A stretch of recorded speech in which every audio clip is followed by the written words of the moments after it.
parlez à vos plantes, est-ce que vous leur passez de la musique? Eh bien, si ce n'est pas le cas, vous avez tort. C'est en tout cas la conviction de certains scientifiques et agriculteurs persuadés que les végétaux réagissent à certains sons et ils sont convaincus que les plantes sont mélomanes. Nous les avons rencontrés, Bertrand Boyer, Olivier Palomino.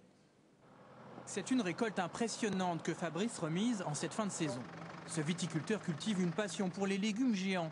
466 kilos pour ce potiron, fruit d'un savant croisement.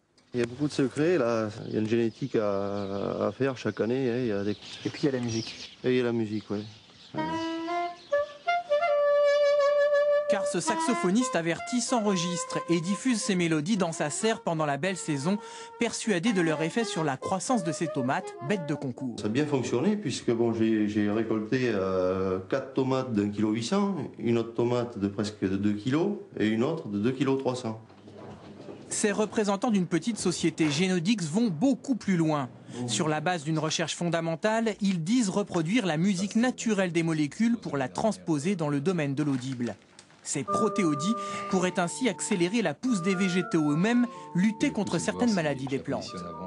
L'expérience montre qu'effectivement, les plantes reconnaissent ce message et que leurs protéines réagissent à l'audition de ces séquences qui sont directement en fait transposées des séquences naturelles qu'elles émettent lorsqu'elles se synthétisent. Chaque matin, ces courgettes se réveillent ainsi en musique pendant quelques minutes. Ce maraîcher a placé dans ses serres ce boîtier conçu par Genodix.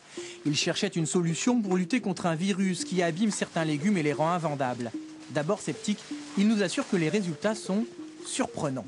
Lorsque le virus est installé dans une serre, en 15 jours, il a la faculté de tuer les plantes, quoi. Et là, grâce à ça, j'arrive à produire encore 4 mois pratiquement. Nous avons soumis à ce scientifique le brevet déposé par Genodix. Selon lui, les plantes sont en effet capables de réagir aux sollicitations extérieures. Mais la méthode décrite lui paraît douteuse et les durées d'exposition annoncées nettement insuffisantes. Je trouve surprenant que quelques minutes suffisent à affecter la croissance des plantes.